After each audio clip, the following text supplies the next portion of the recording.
Dakika 90 za mchezo kati ya Young Africans dhidi ya Mashujaa kutokea kule mkoani Kigoma. Unajua, ngoja nikukumbushe kitu kimoja kizuri sana mtazamaji wa Dar Sports. Pengine bwana, mambo ni mengi sana, harakati zetu za kimaisha hii kuna vitu vya msingi sana ambavyo watu tunasahau.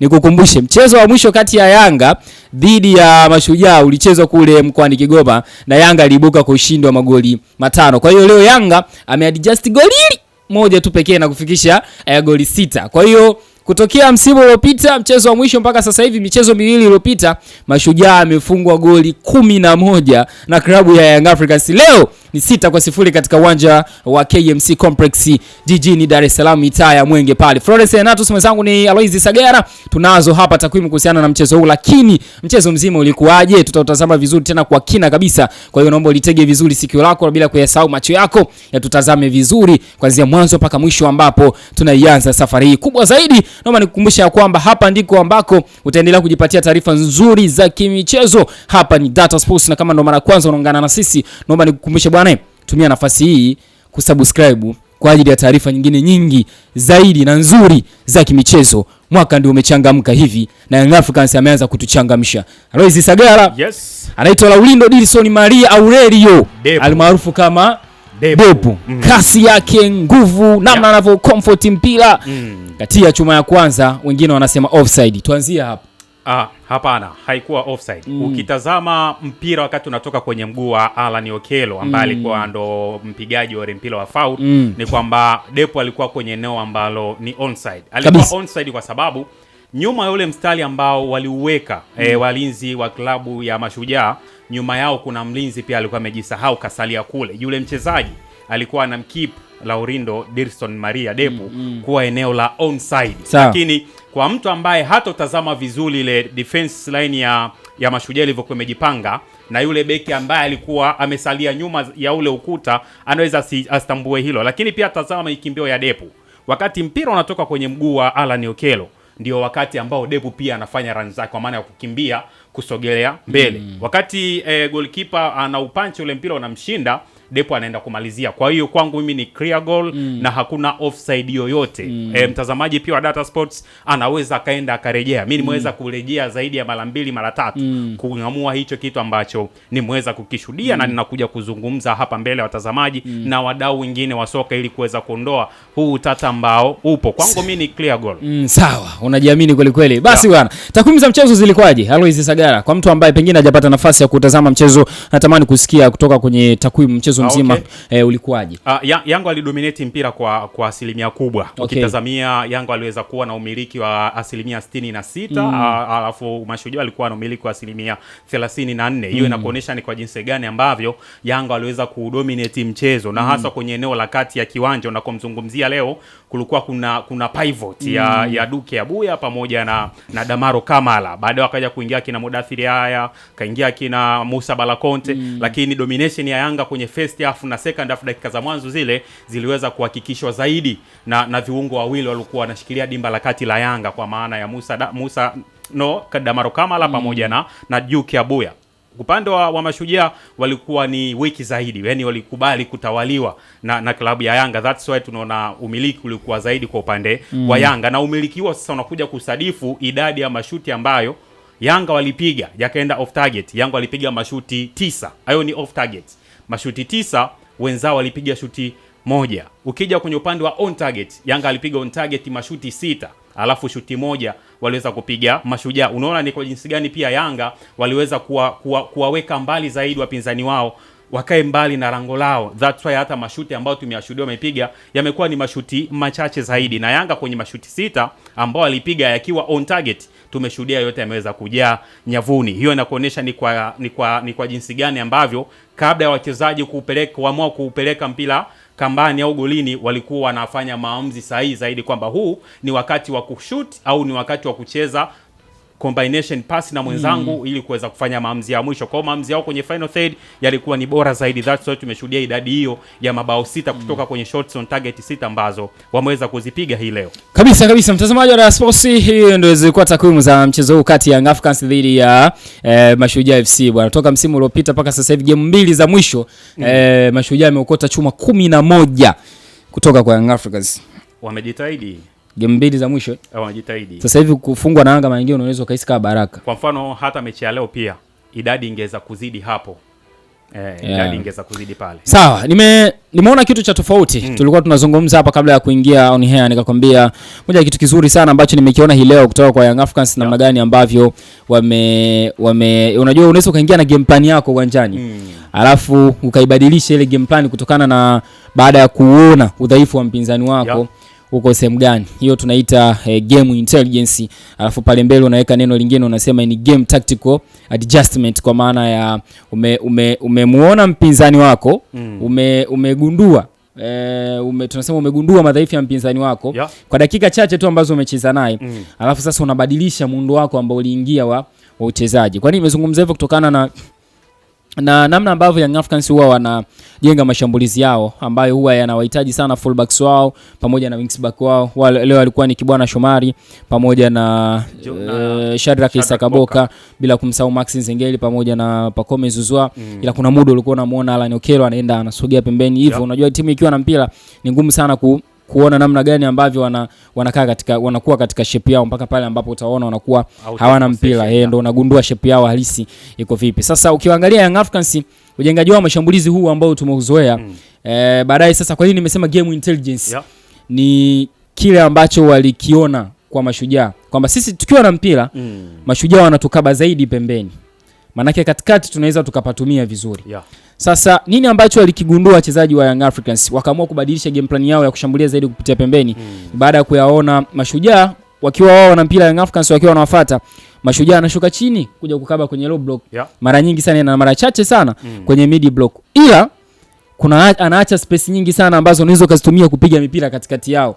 Manake tunaita pocket space. Kitu ambacho Young Africans anakihitaji sana kwa sababu wamekutana na timu nyingi ambazo mara nyingi zinakuwa compact, yani zimpi uhuru kupiga mipira ambayo inaweza ikawa na madhara kwa upande wao. Sio, unanielewa? Kwa hiyo inachobaki pale ni timing ya wachezaji wako, kuwa na mchezaji mwingine mzuri ambaye atakuwa na tunasema mchezaji wa mikimbio watatu, wataalamu wao wanaita third man runner. Alafu kingine cha zaidi na cha msingi kabisa ni decoy runs, kwa maana ya kupata mchezaji ambaye atakuwa na mikimbio ya uongo ndani yake, kwa maana ya kuhadaa safu. Sasa ukitaka kuelewa vizuri, rejea ile pass goli la pili analifunga Duke Abuya. Pasi ambayo aliitoa Max Nzengeli. Ukiangalia ile pasi ni kama vile ilikuwa inamlenga Dube. Si unanielewa? Tayari kuna mtu ambaye alikuwa anamfuata Dube akamlazimisha. Sawa yani Dube akipindi anakimbia kwenda kufuata ile pasi na yule mtu akawa anamkimbiza Dube. Hizo ndo tunaweza decoy runs. Kwa sababu Dube hakuwa mlengo ile pasi. Then ile pasi ilipopigwa yeye Dube akairuka akaiacha, then akatana akamwacha mpinzani pale akasogea kwenda kuexploit space, lakini tayari pasi ilikuwa imeshafika kwa Duke Abuya, analiangalia lango liko wapi, anafunga. Lakini ile pasi paka inapigwa imewapita katikati ya wachezaji wanne wa Mashujaa.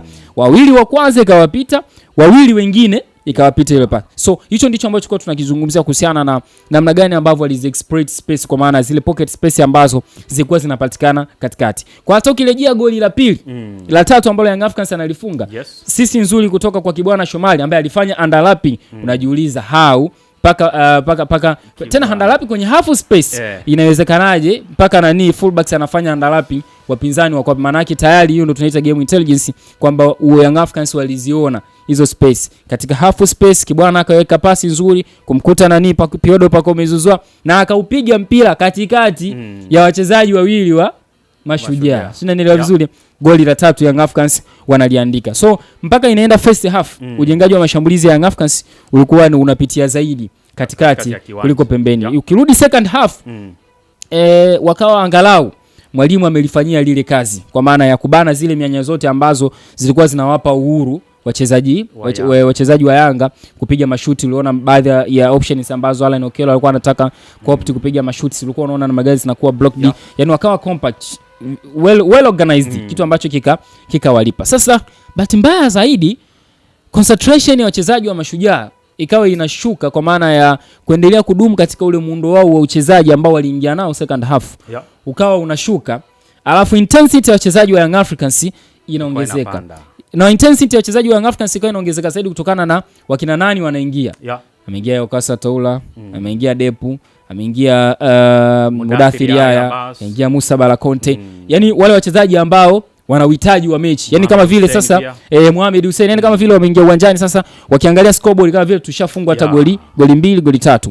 Kitu ambacho ukiangalia kwa Mashujaa uliona wanatakiwa kuongeza zaidi na zaidi concentration na kubaki katika muundo wao kwa sababu umesharuhusu goli 3.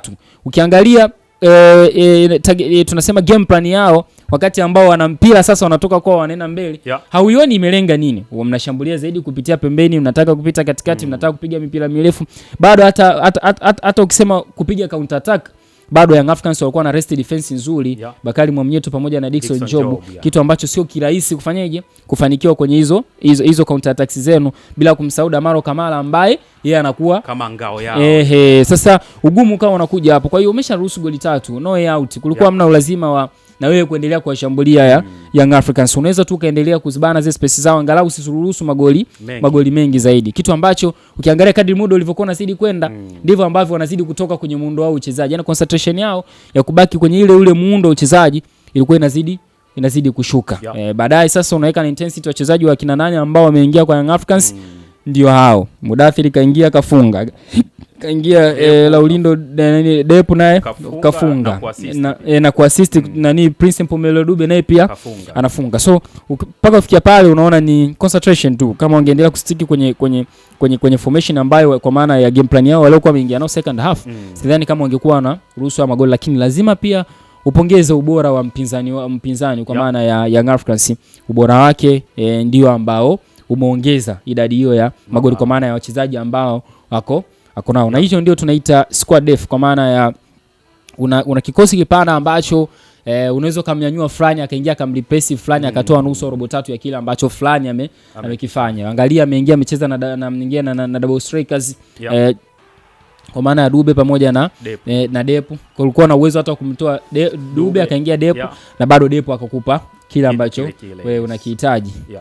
Unajua kitu ambacho watu nakizungumza kwamba hizi sajili ambazo zinafanyika ndani ya Yanga za quality players ni kama bomu ambalo linatengenezwa. Sasa limeanza kuwalipukia wapinzani. Na leo amekutana na Mashujaa ambaye ameweza kuonja joto la quality ya Yanga. Hii ndio Yanga ambayo inatengenezwa sio kwa ajili ya kucompete tu ndani bali pia hata kimataifa kwenye michuano ambayo wanakuwa wanashiriki kwa ngazi za vilabu. Tunazungumzia opponent anayefuata kwa Yanga ni Al Ahly. Kwa hiyo tutakwenda sasa kuangalia hii squad ya Yanga ambayo na quality players ambayo anaitawala sana ligi yetu, kwa Al Ahly wanaweza kuichallenge, wanaweza kutoa kitu bora zaidi. Kwa ni kitu cha kusubiri. Lakini pia naweza kumsifu Laurindo Delson Maria Aurelio kwa maana ya Depu kwa dakika ambazo ameingia na vitu ambavyo ameweza kuvifanya. Yaani ndani ya muda mfupi alihusika kwenye matukio muhimu sana ya timu. Tumeshuhudia ameweza kuassist bao la Mudathiri haya basi lakini pia ameweza kufunga yeye mwenyewe. Sasa mchezaji kama yule, kwanza lance zake ana mikimbio ambayo ni hatari zaidi. Kwa wakati hapa nyuma watu walikuwa wanasema striker mikimbio kwa maana ya kukejeli, lakini sasa Depu anakuonyesha kwa jinsi gani mshambuliaji anapaswa kufanya mikimbio ambayo ni sahihi zaidi kwenye eneo la mwisho kwa maana ya final third. Unatazama mikimbio yake, touch zake zinakuwa ni za hatari zaidi. Na baada ya kuingia Depu aliweza kuivuruga zaidi ile safu ya ulinzi ya Mashujaa, akacheza na double striker ikakosa utulivu kabisa. Sasa hata wale defenders pamoja na viungo wazuiaji na wachezaji wengine kwa jumla Mashujaa walikuwa wanashindwa waende kummaki nani. Huku anakuja Mohamed Hussein pembeni, anakuja Atola kwa Siao, mara ameingia ndani Mudathiri haya, amesogea Alani Okelo, amekuja Depo, amekuja Dube. Kwa lazima itakuvuruga. Na kipindi cha kwanza walifungwa magoli yale, kwa tunaona wanafungwa easy goals kwa sababu walikuwa tayari wako disorganized. Kwa hata wenyewe walikuwa wanafunga tumefungwaje, lakini tayari kumbe tunapofanya kosa moja mwenzetu kutokana na ubora wake hiyo nafasi anaitumia na kuadhibu. Sasa hiyo ndio daraja ambalo lipo kati ya Mashujaa na Yanga, kwamba kama Mashujaa wako level hii basi Yanga wako juu zaidi, kwa sababu ukifanya kosa pengine Mashujaa kosa kama hilo anaweza kalifanya kwa Pamba Jiji asiadhibiwe, kwa sababu quality ambayo iko Pamba Jiji ni tofauti na quality ambayo iko Yanga. Leo angeweza kufanya makosa kama yale, angecheza na Kagera Sugar, angecheza na Coastal, asingefungwa mabao 6, angefungwa 2-1, 2-0, sijui unaelewa. Ila kwa sababu amekutana na Yanga ambayo ina wachezaji wenye quality, tumeweza kuona scoreboard imenona zaidi kwa upande wa Yanga. Mabao 6 na mashuti yote 6 ambayo imepigwa kwenda langoni yamejaa kambani. Asante sana kwa yeye ambaye ndio ambacho tulikuwa tunakizungumza kabla ya kuja kuruhusu zile goli 3. Ukiangalia of course nishaelezea. Yaani kwa sababu Young Africans first half alienda na shots on target 3. Yeah. Alivorudi second half yaani hizo on target ambazo walizipata 3 ndio hizo zikazaa magoli. Baada tu ya watu kushuka kuondoka kimuundo alivyokuwa, yeah. Young Africans huingia wachezaji ambao intensity yao iko juu sana. That's all. Bwana, asante sana kwa wale ambao walikuwa pamoja na sisi. Mimi ni Florence Renatus, mwenzangu ni Alois Sagala. Wakati mzuri sana ambao tulikuwa tunamtazama bingwa mtetezi wa ardhi ya Tanzania. Guess what? Yupo kileleni. Kwa alama ngapi? Katafuta afu bado ndo kwanza na michezo yake 7. Yaani bado anadai kama michezo 3. Kwenye michezo yake 7 wananchi tayari amefunga mabao 18. Alafu karuhusu bao moja pekee. Inatisha kidogo. Bwana, mtaalamu wa hizi kazi muite Mr. Paco. Until next time. Bye.